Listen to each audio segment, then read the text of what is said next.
Meus sogros tentaram tirar a guarda da minha filha depois que meu marido morreu. Fizeram denúncias falsas ao conselho tutelar e apareceram com advogados exigindo que eu cedesse minha filha, então eu lhes dei um teste de DNA falso. Meu marido morreu em um acidente de carro quando nossa filha Lily tinha 4 anos. Foi devastador e repentino, e eu mal conseguia funcionar naquelas primeiras semanas. Os pais, de Joshua, Harold e June, apareceram para o funeral, agindo de forma solidária, mas algo parecia errado. Eles continuavam se referindo a Lily como o bebê deles e dizendo coisas como agora ela era tudo o que lhes restava de Joshua. Eles tiraram centenas de fotos apenas de Lily, sem mim nelas. June continuava tentando levar Lily ao banheiro sozinha, e Harold media a altura dela no batente da porta como se estivessem documentando algo. 2 semanas após o funeral, eles apareceram com um advogado chamado Francis, que me entregou a papelada da custódia. Eles buscavam a guarda total de Lily, alegando que eu era uma mãe inapta consumida pelo luto. A papelada dizia que eu estava negligenciando Lily e que eles tinham provas. As provas eram fotos minhas chorando no supermercado enquanto Lily brincava no meu celular, fotos da nossa casa bagunçada tiradas durante a recepção após o funeral de Joshua, e uma declaração de June dizendo que eu havia deixado Lily sozinha com eles por 3 horas no dia seguinte à morte de Joshua, quando eu estava na funerária. Eles estavam montando um caso desde o momento em que Joshua morreu. Harold disse que Lily pertencia à família de sangue e que eu era apenas a incubadora. June disse que Joshua iria querer sua filha criada por pessoas que realmente o amavam, insinuando que eu não o amava. Francis disse que se eu cooperasse e assinasse a custódia, eles me deixariam visitar Lily uma vez por mês sob supervisão. Se eu lutasse contra eles, eles garantiriam que eu nunca mais a visse. Eles realmente achavam que eu simplesmente entregaria minha filha, porque eles exigiram. Eu disse pra eles saírem, e June disse que eles já haviam entrado com o processo no tribunal e que eu teria notícias do Serviço de Proteção à Criança. Ela estava certa. 2 dias depois, o conselho tutelar apareceu para uma verificação de bem-estar. Haviam ligado alegando que eu estava alcoolizada e que Lily estava em perigo. A assistente social me encontrou completamente sóbria, montando quebra-cabeças com Lily em nossa sala de estar limpa, mas eles continuavam ligando. A cada poucos dias, outra reclamação. Eu estava usando pílulas, Lily tinha hematomas, havia homens estranhos entrando e saindo. Cada investigação não encontrava nada, mas era exaustivo e humilhante. Apareciam durante essas visitas agindo preocupados e oferecendo levar Lily para a segurança dela. A audiência de custódia foi marcada para 6 semanas depois e Harold e June contrataram 3 advogados e um detetive particular que me seguia por toda parte. Eles apareciam na pré-escola de Lily,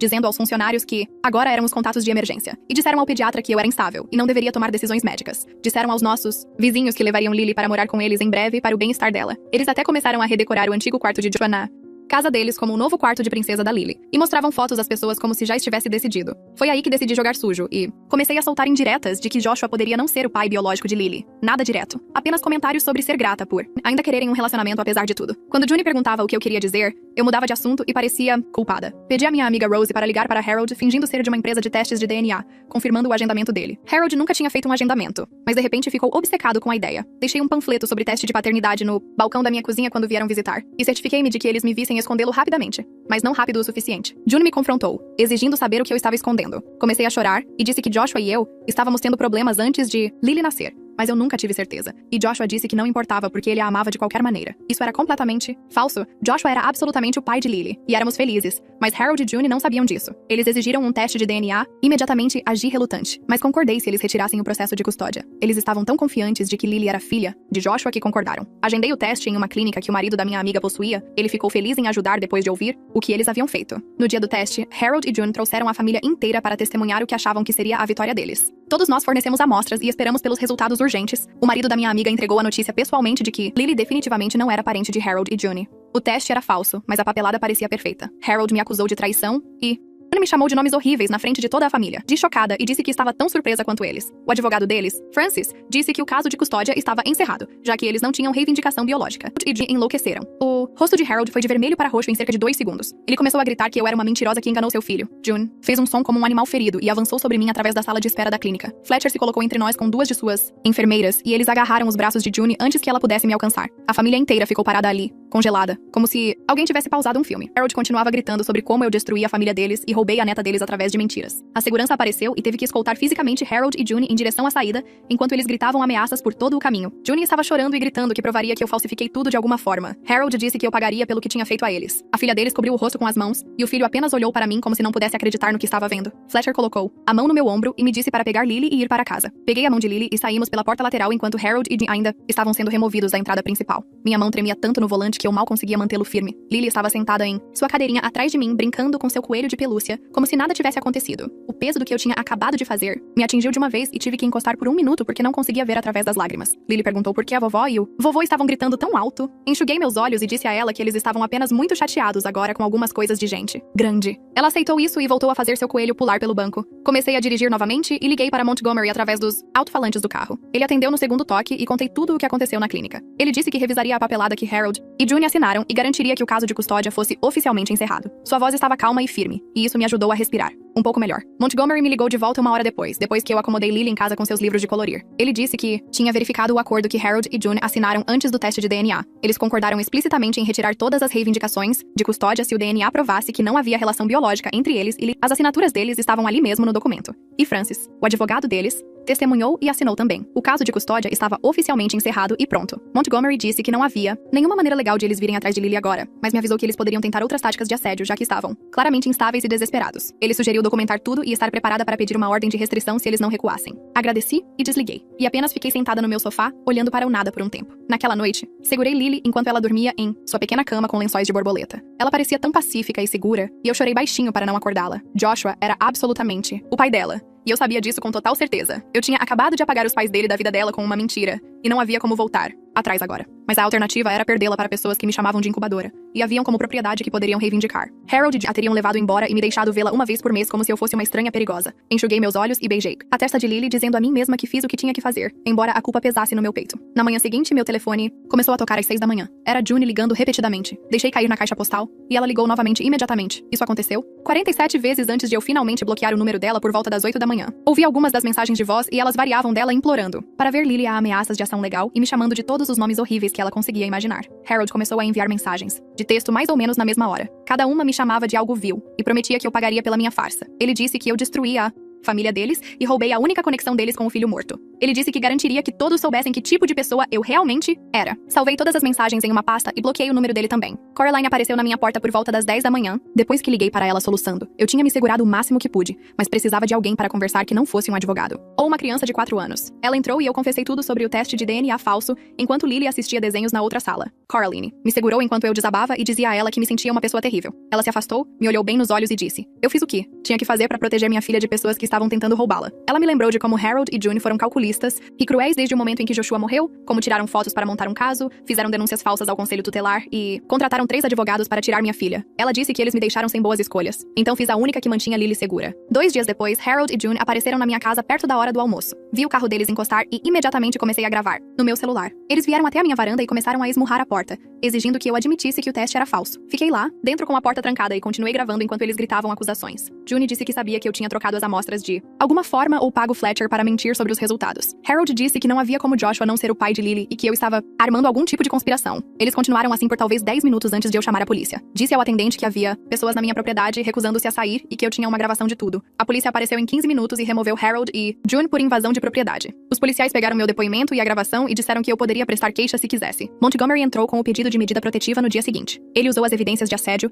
as denúncias falsas ao conselho tutelar, as mensagens de voz e texto ameaçadoras e o incidente de invasão. O tribunal concedeu uma ordem temporária exigindo que ficassem a 150 metros de distância de mim, de Lily, da nossa casa e da pré-escola dela. Eles não podiam nos contatar diretamente ou através de outras pessoas. A audiência para uma medida protetiva permanente foi marcada para 3 semanas depois. Montgomery disse que a ordem temporária nos protegeria até lá e as evidências eram fortes o suficiente para que a permanente provavelmente fosse aprovada. Comecei a me consultar com Valerie na semana seguinte. Ela era especializada em luto e trauma, e eu precisava de ajuda para processar tudo. Contei a ela sobre a morte de Joshua e sobre Harold e June tentando levar Lily e o teste de DNA falso que usei para impedi-los. Valerie ouviu sem julgar e depois me ajudou a entender que eu tinha sido encurralada em um beco sem saída por predadores que exploraram minha vulnerabilidade. Ela disse que o engano foi sobrevivência, não malícia, embora o peso moral ainda parecesse pesado. Conversamos sobre luto e proteção e o que significa ser uma boa mãe quando não há boas escolhas. Ela me deu ferramentas para gerenciar os ataques de pânico, a culpa e o medo que continuavam me atingindo em ondas. June contatou a clínica de Fletcher alguns dias após a medida protetiva, exigindo ver os resultados reais do teste de DNA e toda a documentação do laboratório. Fletcher havia preparado tudo perfeitamente com papelada falsa que parecia completamente real. Tinha papel timbrado de laboratório, adequado, detalhes técnicos e números de referência que pareciam legítimos. June ameaçou processar a clínica por fraude, mas o advogado dela olhou tudo e disse que não havia base legal para um processo. Os resultados do teste pareciam válidos e devidamente documentados, e não havia evidência de adulteração ou fraude. Fletcher me ligou depois para dizer que estávamos seguros e que a papelada falsa tinha resistido ao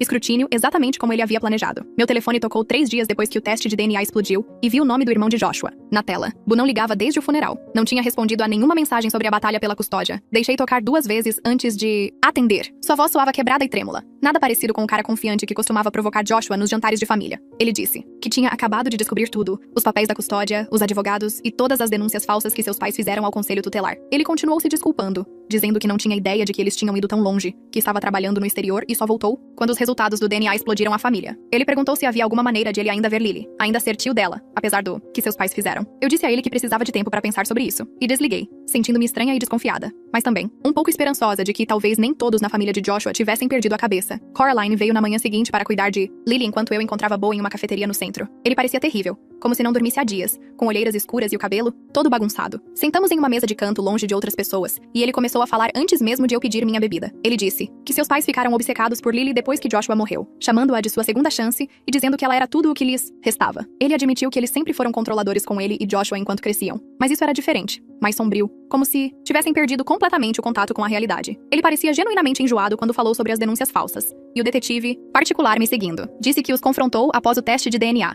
e eles nem quiseram ouvir. Apenas continuaram gritando sobre como eu tinha arruinado tudo. Bo se inclinou para frente e baixou a voz quando me contou o que seus pais estavam dizendo agora. Eles se convenceram de que eu devo ter trocado as amostras de DNA de alguma forma ou pago Fletcher para falsificar os resultados. Eles estavam dizendo a todos que ouviam que não havia maneira possível de Joshua não ser o pai de Lily, e que eu estava executando algum tipo de conspiração maluca para mantê-los longe de sua neta. Ele disse que eles pareciam completamente desequilibrados, repetindo as mesmas acusações repetidamente como um disco arranhado. Parte de mim sentiu medo ao ouvir isso, mas outra parte sentiu alívio porque quanto mais insanos eles pareciam, menos provável que alguém acreditasse neles. Bo disse que até os amigos deles estavam começando a evitá-los porque não conseguiam falar sobre outra coisa. A diretora da pré-escola me ligou 2 dias depois, parecendo muito chateada. Ela disse que Juni tinha aparecido naquela manhã tentando pegar Lily, embora eu a tivesse removido da lista de contatos de emergência semanas atrás. A segurança a parou na porta da frente, mas ela começou a gritar que sua neta estava sendo mantida longe dela e que ela tinha direitos. Ela causou uma cena tão grande que outros pais reclamaram e tiveram que chamar a polícia. Os policiais vieram e a baniram da propriedade completamente. E a diretora disse que se Juni aparecesse novamente, eles prestariam queixa por invasão. Agradeci a ela por proteger Lily e desliguei,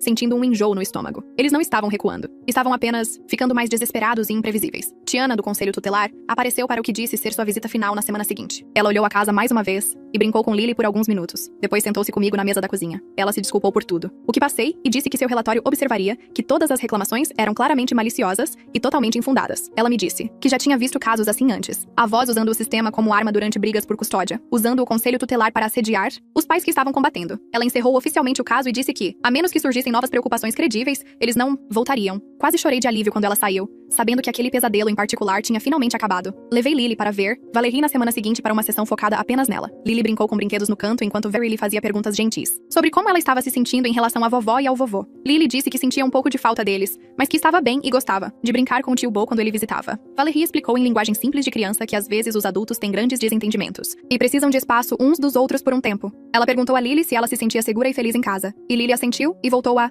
colorir. Valerie me disse depois que Lily parecia notavelmente bem ajustada, considerando tudo. Provavelmente porque eu mantive o pior do conflito longe dela. As crianças são mais resilientes do que pensamos quando se sentem seguras com seu cuidador principal. Uma carta registrada. Chegou na terça-feira seguinte de um advogado de quem eu nunca tinha ouvido falar. Harold estava exigindo que eu me submetesse a outro teste de DNA em um laboratório de sua escolha, alegando que os primeiros resultados eram fraudulentos. A carta usava muita linguagem jurídica sobre integridade científica e direitos parentais. Encaminhei para Montgomery, que respondeu no mesmo dia com sua própria carta. Ele escreveu que o assunto estava encerrado conforme o acordo assinado, que haviam feito antes do teste, e qualquer assédio adicional resultaria em ação legal adicional, incluindo possíveis acusações de perseguição. Montgomery me disse que as ameaças estavam ficando desesperadas e dispersas, o que significava que eles estavam ficando sem opções e advogados dispostos a pegar seu caso cada vez mais estranho. Juni postou algo nas redes sociais alguns dias depois que um dos meus amigos me enviou um print. Ela tinha escrito um longo post sobre ser mantida longe de sua neta, e insinuando que eu estava abusando de Lily. Ela não usou nomes, mas era óbvio a quem ela se referia. Várias pessoas que conheciam a história real comentaram com a verdade sobre a tentativa de custódia e todas as denúncias falsas. Alguém até mencionou a medida protetiva.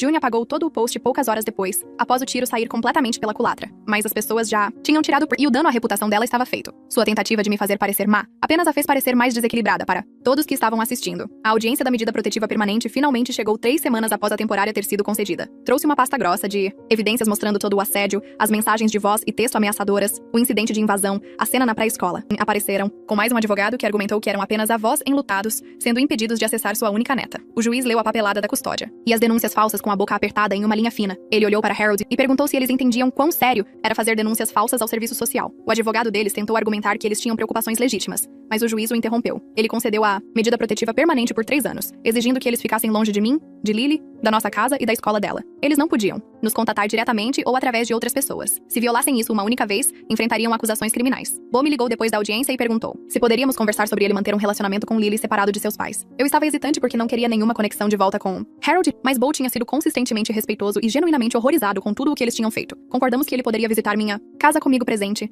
visitas supervisionadas onde ele poderia ser o tio dela sem trazer nada daquela coisa tóxica dos avós para dentro. Ele pareceu aliviado e grato, e prometeu que nunca tentaria manipular a situação ou passar informações para seus pais. Eu queria acreditar nele porque Lily merecia conhecer pelo menos uma pessoa da família de Joshua que não fosse completamente quebrada. O primeiro ataque de pânico me atingiu no estacionamento do supermercado, quando vi um sedã prata que parecia exatamente com o carro de Harold e June. Meu peito travou e minhas mãos começaram a tremer tanto que eu não conseguia colocar as chaves na ignição. Lily me perguntou o que havia de errado, e eu nem consegui responder porque estava lutando por ar, como alguém se afogando. Não era o carro deles. Apenas um que parecia similar, mas meu corpo reagiu como se eles estivessem ali prontos para arrancar Lily de mim. Consegui dirigir para casa com os dedos brancos, segurando o volante, e liguei para Valerie no segundo em que entrei. Ela me encaixou em uma sessão de emergência naquela tarde e explicou que isso era completamente normal após assédio e ameaças prolongadas. Meu sistema nervoso estava em constante modo de luta ou fuga por meses, e agora estava preso nesse padrão, mesmo quando o perigo real havia passado. Ela me ensinou exercícios de respiração e técnicas de ancoragem, maneiras de lembrar ao meu corpo que eu estava segura agora. A hipervigilância desapareceria com o tempo e a segurança, ela prometeu. Mas eu precisava ser paciente comigo mesma enquanto meu cérebro se reconfigurava. Por semanas depois disso,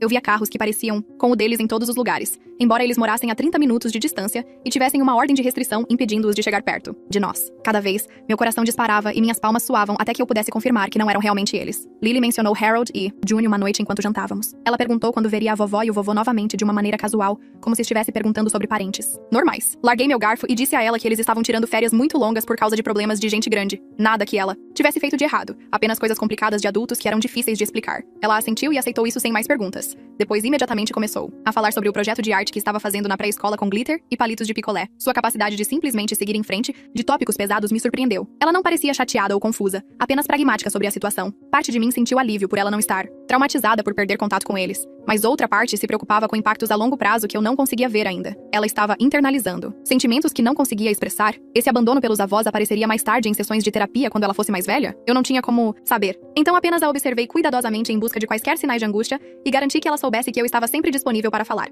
sobre sentimentos.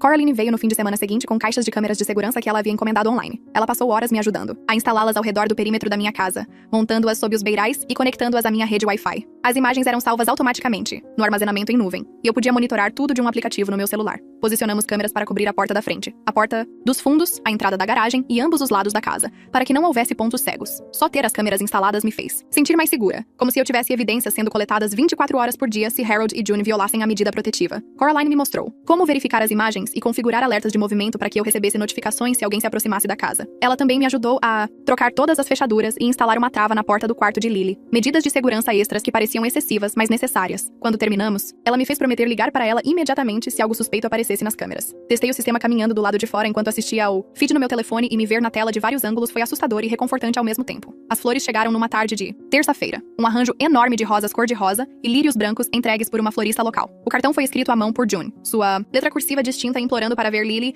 e alegando que aceitariam qualquer relacionamento que eu estivesse disposta a permitir. Ela escreveu sobre o quanto sentiam falta da neta e prometeu respeitar meus limites se eu apenas lhes desse uma chance. Ler aquilo fez meu estômago revirar porque soava tão razoável e triste como se eles fossem as vítimas aqui em vez das pessoas que tentaram roubar minha filha. Tirei fotos das flores, do cartão e do recibo de entrega. Depois liguei para Montgomery imediatamente. Ele disse que isso violava absolutamente a cláusula de não contato da medida protetiva e me disse para documentar tudo e enviar as evidências para ele. Enviei as fotos por e-mail em minutos. Ele encaminhou tudo para o tribunal no mesmo dia e June recebeu um aviso oficial sobre o cumprimento da ordem. Montgomery explicou que quaisquer violações futuras poderiam resultar em acusações criminais e possível pena de prisão. As flores ficaram no balcão da minha cozinha por 1 hora enquanto eu decidia o que fazer com elas. Então joguei o arranjo inteiro no lixo porque não queria aquela manipulação na minha casa. 3 meses após o teste de DNA falso, acordei uma manhã e percebi que podia respirar normalmente de novo. O medo constante e a hipervigilância, que tinham sido meu padrão por tanto tempo, estavam diminuindo gradualmente para algo mais controlável. Eu ainda verificava as câmeras de segurança várias vezes ao dia, e meu coração ainda pulava quando via sedãs prateados, mas a intensidade havia diminuído. Lily estava prosperando em sua pré-escola, fazendo amigos e aprendendo músicas que cantava constantemente em casa. Sua professora relatou que ela estava socialmente bem ajustada e não mostrava sinais de trauma ou problemas comportamentais. O fato de que ela não parecia danificada por perder o contato com Harold e June aliviou um pouco da culpa que eu carregava sobre o teste de DNA falso. Talvez eu a tivesse protegido não apenas de me perder, mas de pessoas que a teriam machucado de maneiras que eu não conseguia prever totalmente. Meu sono melhorou e parei de ter pesadelos sobre audiências de custódia e investigações investigações do serviço social. A casa parecia nossa novamente, em vez de uma fortaleza sob cerco. Eu podia levar Lily ao parque sem procurar constantemente o carro de Harold e a vida estava começando a parecer quase normal. O que quer que normal significasse para uma viúva criando uma filha sozinha enquanto se escondia atrás de uma mentira. Bo começou a visitar fim de semana sim, fim de semana não, trazendo presentes apropriados para a idade, como livros de colorir e bichos de pelúcia. Ele sentava no chão com Lily construindo torres de blocos e, brincando de faz de conta, agindo como um tio normal, sem nada daquela posse tóxica que seus pais exibiam. Ele nunca mencionou Harold e June, ou fez perguntas destinadas a reunir informações que ele pudesse passar para eles. Ele genuinamente gostava de passar tempo com sua sobrinha e respeitava os limites que eu estabeleci. Observá-los juntos me deixava cautelosamente grata por Lily poder manter alguma conexão com a família de Joshua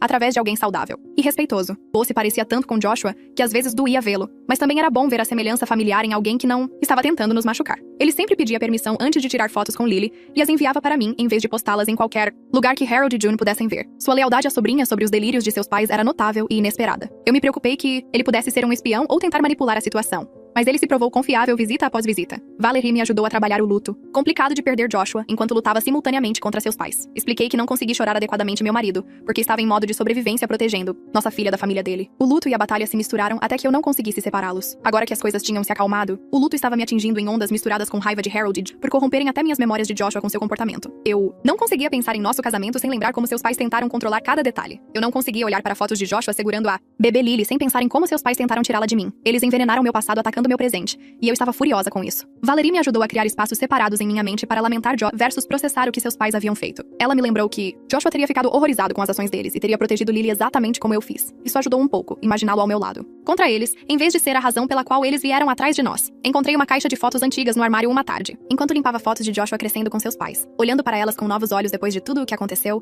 pude ver o controle e a posse na linguagem corporal deles. Mesmo naquela época, a mão de June estava sempre agarrando o ombro de Joshua de uma maneira firme, dedos cavando como se ela fosse dona dele. O posicionava nas fotos como um troféu que eles haviam ganhado, sempre centralizado e exibido. Quase. Não havia fotos de Joshua parecendo genuinamente feliz ou relaxado com eles. Mesmo quando criança, seu sorriso parecia forçado nas fotos de família. Joshua havia mencionado que seus pais eram intensos e tinham grandes expectativas, mas eu pensei que ele apenas queria dizer que eram rígidos ou tradicionais. Eu não entendi a profundidade da disfunção deles até que eles miraram em Lily, e eu vi aquela mesma energia possessiva dirigida a ela. Eles tentaram possuir Joshua a vida toda, e quando ele morreu, transferiram esse sentimento de propriedade para sua filha. Olhar para aquelas fotos antigas me fez perceber que salvei Lily de repetir a infância de Joshua, de ser agarrada, posicionada e exibida como propriedade deles, em vez de ser amada como sua própria pessoa. O consultório do pediatra ligou numa manhã de quinta-feira para relatar um incidente. Harold os contatou tentando solicitar os registros médicos de Lily, alegando que tinha direitos de avô para acessar suas informações de saúde. A gerente do escritório negou o pedido e documentou toda a interação, incluindo o tom cada vez mais agressivo de Harold quando recebeu um não. Ela queria que eu soubesse caso fosse parte de um padrão maior de comportamento. Agradeci pelo aviso e liguei para Montgomery imediatamente. Ele adicionou isso ao arquivo de violação da medida protetiva que estávamos construindo caso o comportamento de Harold e June aumentasse ainda mais. Montgomery disse que o pedido de registros médicos era legalmente questionável, já que eles não tinham direitos de custódia ou tutela, e mostrava que eles ainda estavam tentando se inserir na vida de Lily, apesar da ordem judicial. Ele enviou uma carta ao advogado deles alertando que quaisquer tentativas adicionais de acessar informações sobre Lily seriam tratadas como assédio e violações da medida protetiva. O consultório do pediatra adicionou notas ao arquivo de Lily sobre a situação e sinalizou os nomes de Harold e June para que qualquer tentativa futura de contato fosse imediatamente relatada a mim e documentada. 4 meses após o teste de DNA falso, Lily mencionava a vovó e o vovô apenas ocasionalmente e sem qualquer angústia em sua voz. Ela via um casal mais velho na loja e comentava que pareciam avós, ou se lembrava de algo que eles tinham dado a ela antes de tudo explodir. Mas era uma observação casual, em vez de luto ou saudade. Ela formou laços muito mais próximos com Coraline, que a levava para dias especiais de tia e sobrinha no zoológico ou no museu infantil. As visitas regulares de Bo deram a ela uma conexão consistente com o lado da família de Joshua através de alguém estável e gentil. Meus pais aumentaram seu envolvimento também, dirigindo 2 horas a cada poucas semanas para passar fins de semana conosco e levar Lily a parques e bibliotecas. A estrutura familiar ao redor dela parecia completamente diferente do que teria sido com Harry e June na foto, mas era mais saudável e baseada no amor real em vez de posse e controle. Ela tinha adultos em sua vida que a viam como uma pessoa para nutrir, em vez de propriedade para reivindicar. Vê-la prosperar nessa nova configuração aliviou um pouco da minha culpa sobre o engano, embora o peso moral da mentira ainda pesasse na minha consciência durante os momentos de silêncio sozinha. O correio chegou numa tarde de terça-feira, enquanto Lily estava na pré-escola. Classifiquei as contas e anúncios habituais até encontrar o envelope, oficial de um escritório de advocacia a 2 estados de distância. Minhas mãos tremeram ao abri-lo. O papel timbrado mostrava um endereço a 1.300 quilômetros, daqui em uma comunidade de aposentados da qual eu nunca tinha ouvido falar. June estavam se mudando. O aviso era breve e formal, apenas me informando sobre a mudança de endereço para fins legais relacionados à medida protetiva. Encarei o papel por um longo tempo, tentando processar o o que isso significava. Bo ligou naquela noite depois que Lily estava dormindo. Ele parecia cansado quando me disse que seus pais tinham colocado a casa à venda 3 semanas atrás, sem contar a ninguém. Eles estavam empacotando em segredo e contrataram mudanças para levar tudo para esse lugar de aposentadoria, perto da costa. June estava dizendo aos amigos que não suportavam viver na mesma cidade onde Joshua morreu. Ela disse que doía demais ver lugares que ele costumava ir e saber que sua neta estava sendo mantida longe deles a apenas alguns quilômetros de distância. Harold disse aos vizinhos que precisavam de um novo começo em algum lugar onde não fossem constantemente lembrados de sua perda. Bo disse que toda a história foi projetada para fazê-los parecer vítimas enlutadas em vez das pessoas que tentaram roubar minha filha. A comunidade de aposentados era fechada, com segurança e atividades para residentes mais velhos. Eles assinaram um contrato de aluguel de uma unidade de 2 quartos com vista para o mar. Bo tinha visto fotos que June postou nas redes sociais antes de excluí-las rapidamente. Ela legendou uma foto falando sobre novos começos e cura da traição familiar. Senti algo se soltar no meu peito que estava apertado há meses. 1.300 quilômetros de distância entre e Lily parecia um presente que eu não ousava esperar. As barreiras legais eram fortes, mas a geografia acrescentava outra camada de proteção que me fazia respirar mais fácil. Bo perguntou se eu estava bem, e eu disse a ele que estava mais do que bem. 3 semanas após o aviso de mudança, Montgomery ligou para dizer que havia recebido uma carta do novo advogado de June. Dirigi até o escritório dele durante meu horário de almoço e sentei em frente à sua mesa, enquanto ele deslizava o envelope em minha direção. A carta foi digitada em papel caro, com o papel timbrado do novo advogado de June em relevo no topo. Ela estava se oferecendo para abandonar toda a hostilidade e cessar qualquer ação legal futura se eu admitisse que o teste de DNA foi fabricado e permitisse visitas mensais supervisionadas com Lily. A linguagem do advogado era cuidadosa e formal, mas o desespero por baixo era óbvio. June queria validação de que ela estava certa, de que Lily era absolutamente sua neta biológica, de que eu tinha mentido e manipulado para manter a família separada. Ela estava disposta a trocar a paz pela verdade que precisava ouvir. Montgomery observou meu rosto enquanto eu lia. Ele já havia redigido uma resposta que me mostrou em seguida. Era breve e firme, afirmando: eu não tenho nada a se admitir. Os resultados do teste de DNA permanecem conforme documentados, e a medida protetiva permanecerá em pleno vigor por sua duração. Ele disse que a oferta de June era uma armadilha projetada para me fazer confessar a fabricação de evidências. Qualquer admissão poderia potencialmente ser usada para reabrir processos legais ou apresentar acusações criminais por fraude, mesmo que alegasse que abandonaria tudo. Não havia garantia, e minha confissão daria a eles munição que eles não tinham atualmente. Assinei a resposta de Montgomery e o vi selá-la em um envelope. Parte de mim sentiu pena de June de uma maneira distante. Ela estava claramente quebrada por perder Joshua, e depois perder o acesso a Lily. Seu mundo inteiro havia desmoronado, e ela estava agarrando qualquer coisa que desse sentido ao caos. Mas eu não podia arriscar a segurança de Lily pela paz de espírito de June. O desespero naquela carta provava que eles ainda viam Lily como algo que possuíam, algo roubado deles que mereciam recuperar. O luto deles não apagava a crueldade calculada de sua tentativa de custódia. Montgomery enviou a resposta naquela tarde. Sentei no escritório da Valerie na quinta-feira seguinte tentando explicar a culpa que continuava surgindo em momentos aleatórios. Ela ouviu enquanto eu falava, sobre a carta de June e a mudança. E como parte de mim se perguntava se eu deveria ter encontrado outra maneira. O teste de DNA falso funcionou, mas parecia uma mancha que eu não conseguia lavar, não importava quantas vezes eu me justificasse. Valerie se inclinou para frente e perguntou que outras opções Harold e June tinham me dado. Repassei tudo novamente. A emboscada da custódia 2 semanas após o funeral de Joshua, as denúncias falsas ao conselho tutelar projetadas para montar um caso contra mim, os 3 advogados e o detetive particular. A manipulação sistemática de todos na minha vida, da pré-escola de Lily ao nosso pediatra e aos nossos vizinhos. O quarto de princesa que decoraram antes de qualquer decisão judicial. As ameaças de que eu nunca mais veria Lily se lutasse contra eles. Valerie perguntou que escolha ética existia naquela situação. Eu poderia perder minha filha para pessoas que a viam como propriedade, e a mim como incubadora. Ou eu poderia usar o engano para protegê-la de predadores que provaram que me destruiriam para conseguir o que queriam. Essas eram minhas únicas opções. Ela disse que eu escolhia a segurança de Lily em vez do meu próprio conforto moral, o que era exatamente o que uma mãe deveria fazer quando encurralada em um beco sem saída. O engano foi moralmente complicado, mas a motivação foi pura proteção. Harold e June criaram uma situação em que o comportamento ético normal significava perder meu filho. Eles me forçaram a entrar em um território onde as regras usuais não se aplicavam porque eles mesmos já haviam quebrado todas as regras. Chorei no escritório dela por 20 minutos, enquanto ela ficava sentada em silêncio. Quando finalmente parei, ela me lembrou que a culpa era natural, mas eu precisava separar o peso do engano da necessidade de sobrevivência. Eu salvei Lily de uma situação tóxica usando a única arma disponível. Isso não fazia de mim uma pessoa má, fazia de mim uma mãe que se recusava a ser destruída por pessoas que confundiram luto com propriedade. Naquela noite, depois que Lily adormeceu, peguei um diário em branco que havia comprado semanas antes, mas não tinha conseguido abrir. Sentei-me à mesa da cozinha com uma caneta e encarei a primeira página vazia por um longo tempo. Finalmente comecei a escrever. Documentei tudo, desde a morte de Joshua até o funeral e a obsessão imediata de Harry por Lily. Escrevi sobre a papelada da custódia, as denúncias falsas e o assédio sistemático.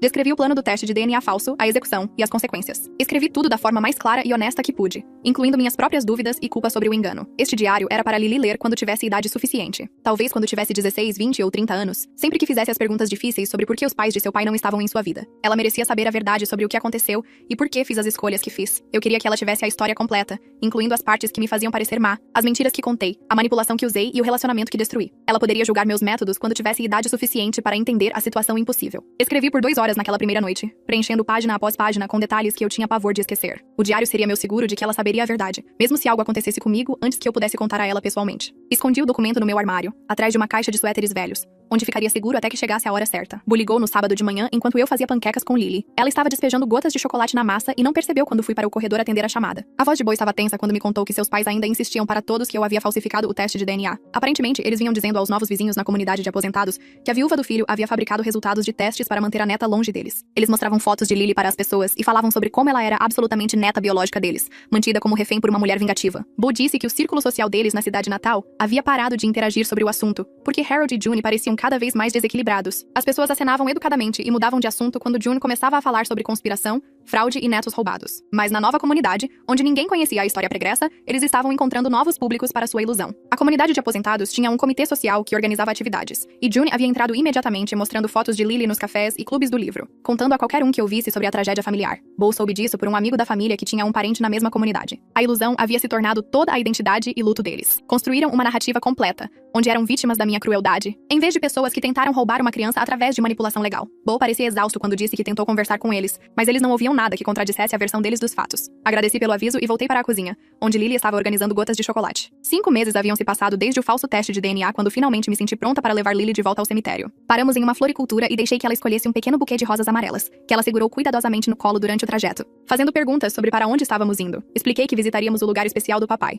onde poderíamos conversar com ele e lembrar dos momentos felizes. O cemitério estava silencioso numa tarde de terça-feira, com apenas alguns outros visitantes espalhados entre as lápides. Estacionei e segurei a mão de Lily enquanto caminhávamos até o túmulo de Joshua. Sua lápide era de granito cinza simples, com seu nome, datas e uma linha sobre ser um marido e pai amado. Lily olhou para ela por um momento e cuidadosamente colocou as rosas na base. Sentei na grama e a puxei para o meu colo. Conversamos sobre Joshua enquanto ela arrancava pétalas de uma das rosas e as organizava em padrões. Contei a ela sobre como o papai costumava fazer vozes engraçadas quando lia histórias de ninar e como ele dançava com ela na cozinha enquanto eu fazia o jantar. Como ele ficou tão emocionado no dia em que ela nasceu que chorou. Lily ouviu e brincou com as pétalas, fazendo perguntas ocasionais. Então ela perguntou se o papai sabia que a vovó e o vovô estavam bravos conosco. Senti minha garganta apertar, mas mantive a voz firme. Disse a ela que o papai gostaria que todos fossem gentis uns com os outros e se amassem, mesmo quando as coisas fossem difíceis. Ela pareceu satisfeita com a resposta e voltou a arrumar as pétalas. Ficamos por meia hora antes que a brisa aumentasse, e Lily sentisse frio. Dei uma última olhada na lápide e prometi silenciosamente a Joshua que eu havia protegido nossa filha da única maneira que podia. Acordei uma manhã e percebi que havia dormido a noite toda sem acordar em pânico. Isso vinha acontecendo gradualmente nas últimas semanas, mas foi a primeira vez que notei a mudança conscientemente. Por meses após o início da batalha pela guarda, eu acordava sobressaltada várias vezes à noite, convencida de que algo terrível estava acontecendo com Lily. Eu verificava o quarto dela obsessivamente e ficava acordada repassando os piores cenários. A inundação constante de hormônios do estresse me deixava exausta e agitada durante o dia,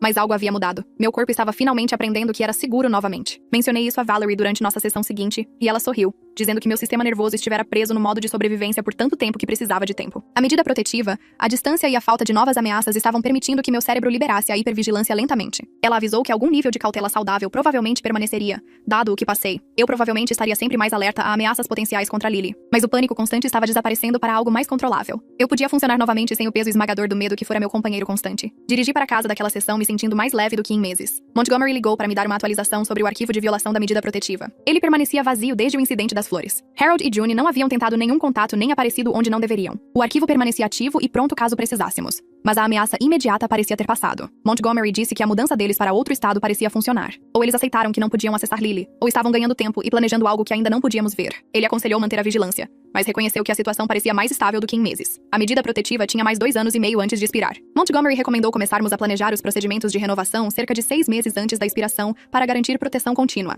Ele vira casos onde avós esperavam o fim das ordens de restrição e retomavam o assédio imediatamente assim que a proteção legal terminava. Não podíamos assumir que o silêncio atual de Harold e June significava aceitação permanente. Agradeci e adicionei um lembrete no calendário do meu telefone. As proteções legais permaneceriam em vigor enquanto eu tivesse qualquer poder sobre a questão. Lily começou a fazer mais perguntas sobre Joshua durante nossa rotina de dormir. Ela queria saber qual era a cor favorita dele, quais jogos ele gostava de jogar e se ele era bom em desenhar. Respondi a cada pergunta com memórias felizes específicas. Ela merecia conhecer seu pai como o pai amoroso que ele fora, não através das lentes distorcidas da disfunção de seus pais. Contei a ela como Joshua costumava construir torres de blocos elaboradas com ela e fazê-las desmoronar de maneira dramática. Como ele cantava músicas bobas que inventava na hora, como era gentil e paciente ao ensiná-la a andar de triciclo. Bo começou a ajudar com isso durante suas visitas, compartilhando histórias da infância deles que mostravam a bondade e o humor de Joshua. Ele contou a Lily sobre a vez em que Joshua resgatou um pássaro com a asa quebrada e o manteve em uma caixa de sapatos até sarar. Sobre como Joshua sempre defendia as crianças que sofriam bullying na escola. Sobre suas piadas terríveis que faziam todos gemerem, mas rirem mesmo assim. Lily absorveu essas histórias e começou a incorporá-las em sua própria compreensão de quem seu pai havia sido. Ela o mencionava casualmente durante as brincadeiras. As memórias estavam se tornando reais para ela de uma forma saudável, que não envolvia a posse tóxica que tentaram reivindicar. Entrei no centro comunitário numa quarta-feira à noite para o grupo de apoio a pais viúvos que Valerie recomendara. 8 pessoas sentadas em um círculo de cadeiras dobráveis pareciam tão nervosas e exaustas quanto eu. O facilitador me deu as boas-vindas e nos apresentamos. Cada pessoa compartilhou sua história de perda e sobrevivência. Um homem cuja esposa morreu de câncer, deixando-o com 3 filhos menores de 10 anos. Uma mulher cuja parceira morreu em um acidente de trabalho quando a filha tinha apenas 6 meses. Suas histórias de luto misturadas com a responsabilidade avassaladora. Vários mencionaram relacionamentos difíceis com os sogros, embora nenhum tivesse lidado com tentativas de guarda. Uma mulher descreveu a mãe de seu falecido marido ligando constantemente. Outro homem falou sobre a família da esposa tentando assumir todas as decisões sobre as crianças, porque não confiavam nele para criar os filhos sozinho. Ouvir as experiências deles ajudou a normalizar o que eu tinha passado, mesmo que os detalhes fossem diferentes. O isolamento do luto combinado com o conflito familiar era algo que todos entendiam. Conversamos por 2 horas sobre estratégias de enfrentamento, proteções legais e recursos de terapia. Quando a reunião terminou, várias pessoas trocaram números de telefone. Dirigi para casa me sentindo menos sozinha do que em meses. A validação de que outras pessoas haviam sobrevivido a situações impossíveis semelhantes me fortaleceu. Coraline apareceu no sábado de manhã com café e caixas vazias. Ela não perguntou se eu estava pronta,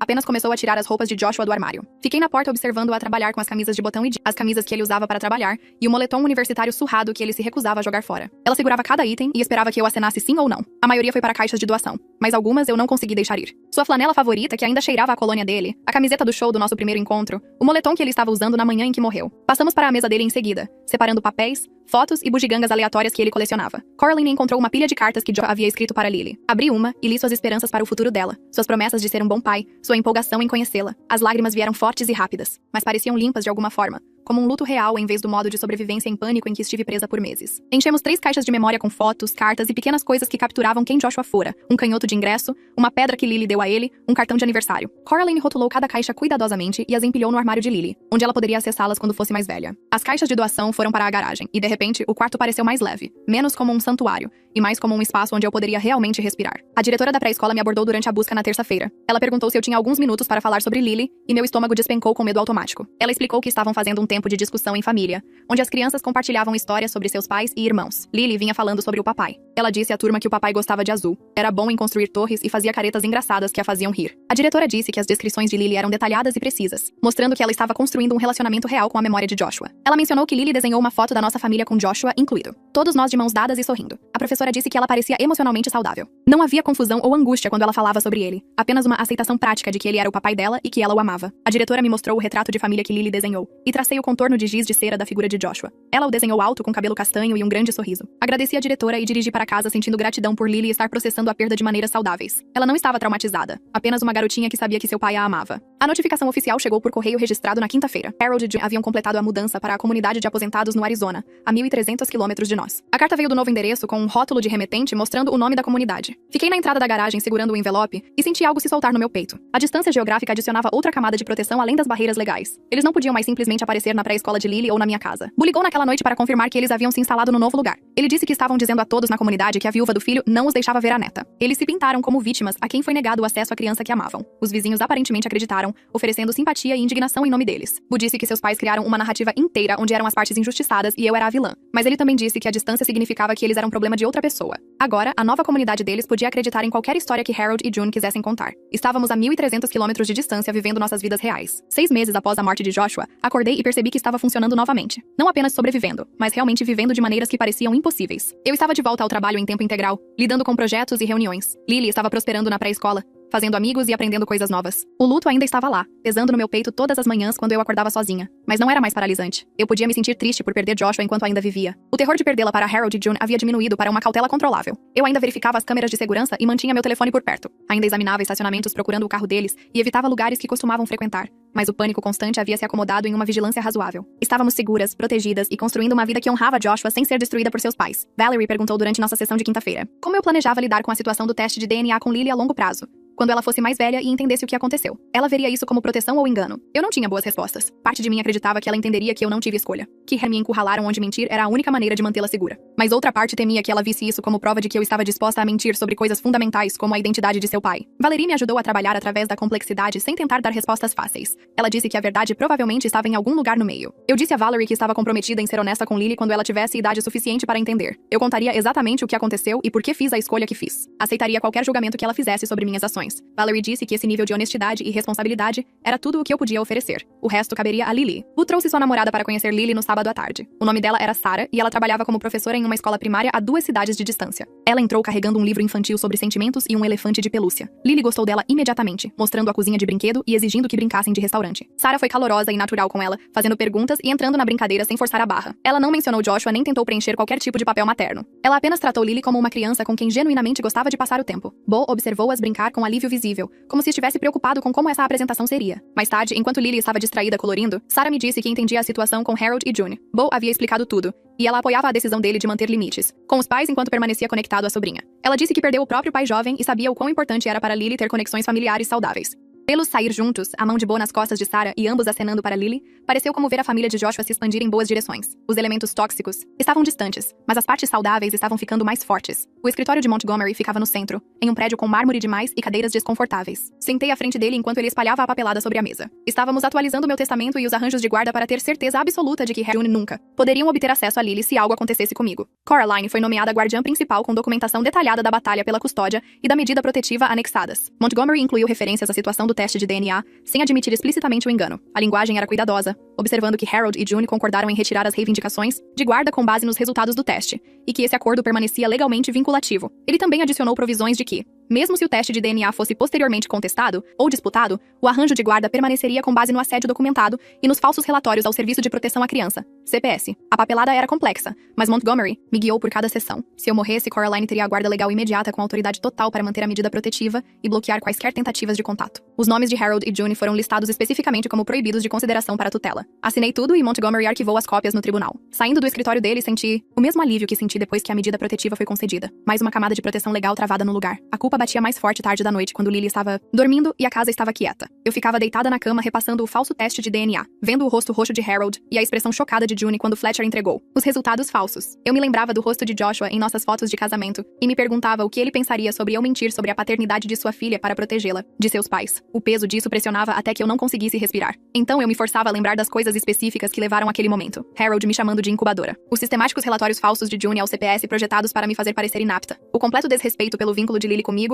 ou pelo bem-estar emocional dela. A maneira como apareceram com advogados 2 semanas após a morte de Joshua, antes mesmo que eu tivesse começado a processar sua morte. Eles me deram uma escolha entre ética e a segurança da minha filha. Eles me encurralaram onde a única arma que eu tinha era o engano. Eu faria a mesma escolha novamente todas as vezes. A culpa era real e pesada, mas também era o conhecimento de que Lily estava segura e prosperando porque eu estava disposta a fazer o que fosse preciso. Lily e eu começamos novas tradições de feriado que não envolviam a presença tóxica de Harold e June. Assamos os biscoitos de chocolate favoritos de Joshua, usando a receita que a avó dele lhe ensinara. Assistimos aos filmes de super-heróis que ele amava. E contei histórias sobre como o papai costumava citar todas as falas. Fizemos enfeites com a foto dele e penduramos na árvore onde ela pudesse ver o rosto dele sorrindo. Ela estava construindo um relacionamento com seu pai através da memória e do amor, em vez da posse que Harry tentaram reivindicar. Quando ela fazia perguntas sobre ele, eu respondia honestamente com detalhes felizes específicos. Contei a ela sobre como ele cantava músicas inventadas enquanto lavava a louça, e como era péssimo dançarino, mas dançava mesmo assim para fazê-la rir. As tradições pareciam boas e certas, honrando Joshua sem o peso da disfunção de seus pais esmagando tudo. Encontrei a Sra. Anderson no supermercado na quarta-feira de manhã. Ela fora uma das vizinhas que Harry tentaram voltar contra mim durante a batalha pela guarda. Ela parou o carrinho quando me viu e eu me preparei para um confronto. Em vez disso, ela pediu desculpas. Disse que se sentia terrível por ter acreditado inicialmente nas alegações de Harold e June de que eu era instável e negligenciava Lily. Ela percebeu, depois que eles se mudaram, que eles estavam executando uma campanha de manipulação por todo o bairro. Outros vizinhos compararam notas e descobriram que Harold e June contavam mentiras diferentes para pessoas diferentes, construindo uma narrativa falsa de que eu era uma mãe inapta. A Sra. Anderson disse que a comunidade havia percebido em grande parte a verdade sobre o que eles tentaram fazer. Ela perguntou como Lily estava e eu disse que ela estava ótima.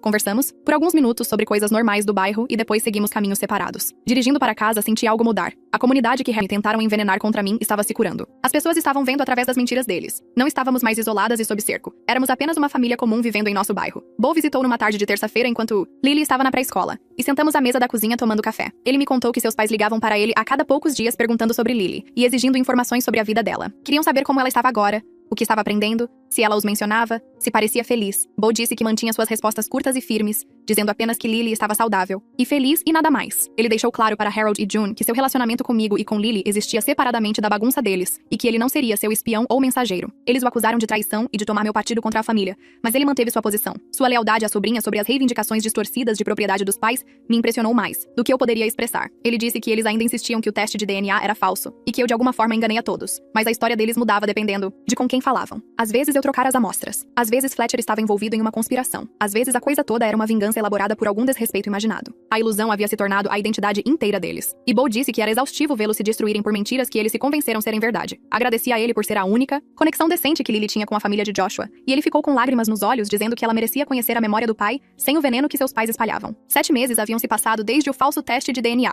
e me vi capaz de olhar nossas fotos de casamento sem desmoronar completamente. Peguei o álbum da prateleira num sábado de manhã e sentei no sofá, folheando as páginas enquanto Lily brincava com blocos por perto. As fotos mostravam Joshua e eu rindo durante nossa primeira dança, cortando o bolo com cobertura em nossos narizes, nos beijando sob o pôr do sol com a mão dele segurando meu rosto. Eu podia ver o amor genuíno que compartilhamos e a família que criamos juntos, imaculada pelo que seus pais se tornaram após sua morte. O luto ainda me atingia em ondas, mas não me derrubava mais. Eu podia lembrar a alegria sem a crueldade de Harold e June contaminando cada memória. Lily subiu ao meu lado e apontou para uma foto de Joshua me levantando do chão. Ela traçou o rosto dele com seu dedo pequeno e disse claramente que mamãe e papai pareciam felizes. Eu a abracei e disse: sim, éramos muito felizes, e o papai nos amava muito. Ela sentiu como se isso fizesse todo o sentido e voltou para seus blocos, satisfeita com essa verdade simples, sobre sua família. A medida protetiva ainda tinha 2 anos e meio antes da expiração, mas eu já havia começado a planejar a renovação. Montgomery explicou o processo e me garantiu que, dado o comportamento documentado de Harold e June, a renovação seria direta. O silêncio e a distância atuais poderiam significar que aceitaram a derrota e seguiram em frente, ou poderiam significar que estavam ganhando tempo e planejando algo novo. Eu não podia saber qual,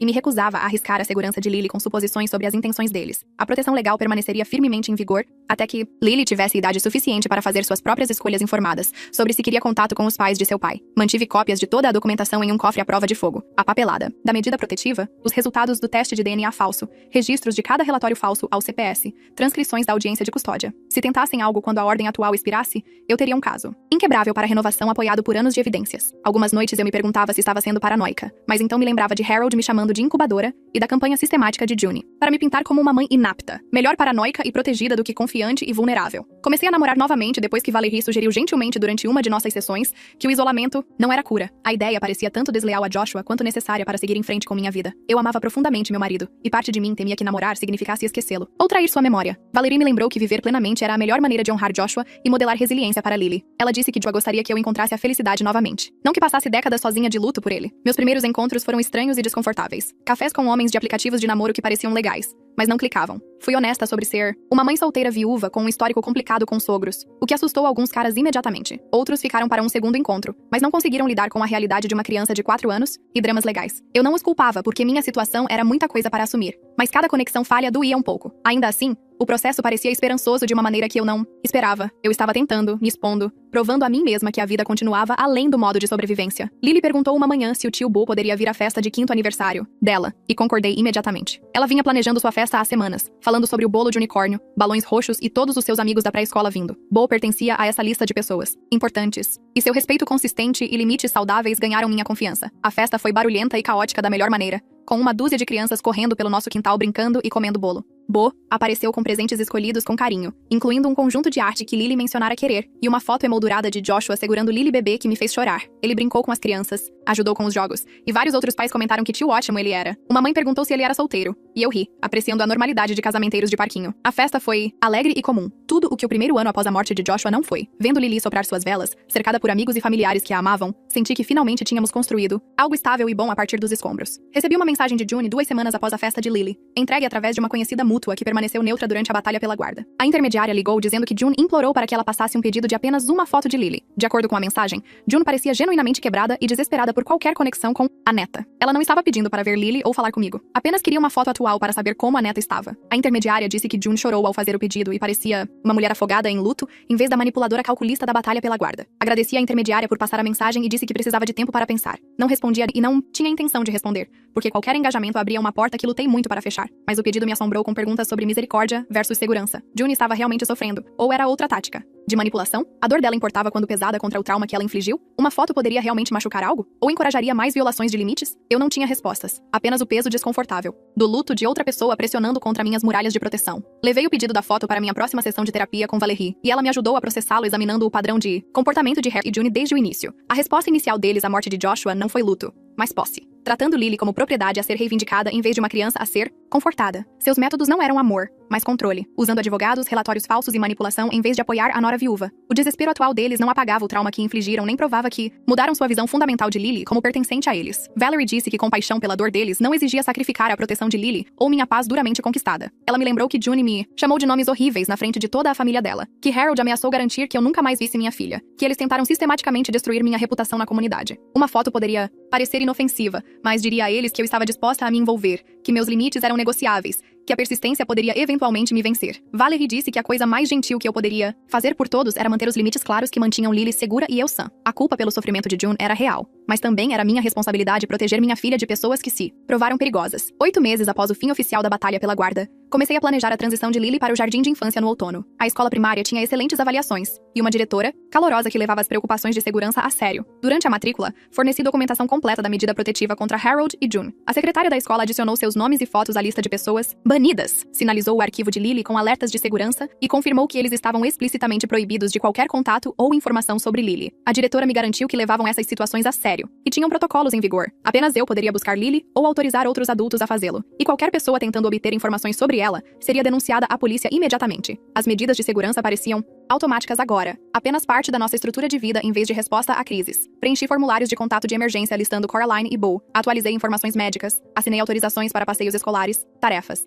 normais de pais que pareciam notáveis em sua ordinariedade depois de tudo o que sobrevivemos. Conheci James através do trabalho em uma conferência onde acabamos sentados lado a lado durante uma apresentação chata e nos unimos por piadas sussurradas. Ele pediu meu número e começamos a trocar mensagens. Depois tomamos café. Depois tivemos encontros reais. James foi paciente com minha situação complicada e genuinamente interessado em conhecer tanto a mim, quanto, eventualmente, Lily. Levamos as coisas devagar porque eu não estava pronta para apressar nada, e ele respeitou isso completamente. Sua presença constante parecia possibilidade após meses de pura sobrevivência, como se talvez houvesse espaço na minha vida para algo além de proteger Lily e processar o luto. Ele fez perguntas atenciosas sobre Joshua, e nunca pareceu ameaçado pelo meu passado, ou tentou competir com a memória do meu falecido marido. Quando expliquei sobre a situação dos sogros em termos vagos, ele ouviu sem julgamento e não pressionou por detalhes que eu não estava pronta para compartilhar. Ele me fazia rir, enviava mensagens doces de bom dia e parecia contente em deixar nosso relacionamento se desenvolver no ritmo que eu precisasse. Bo ligou uma noite parecendo animado e nervoso, perguntando se poderíamos nos encontrar para um café. No dia seguinte, porque ele tinha novidades. Nos encontramos na mesma cafeteria onde conversamos pela primeira vez após a explosão do teste de DNA, e ele me contou que havia ficado noivo de sua namorada. Eu o parabenizei genuinamente porque conheci ela na festa de Lily e ela parecia adorável. Então Bo perguntou se Lily poderia ser a daminha de honra no casamento deles e meu instinto protetor imediato entrou em ação. O casamento seria fora do estado, onde Harry viviam, e comecei a formular minha recusa. Mas Bo explicou rapidamente que seus pais absolutamente não seriam convidados,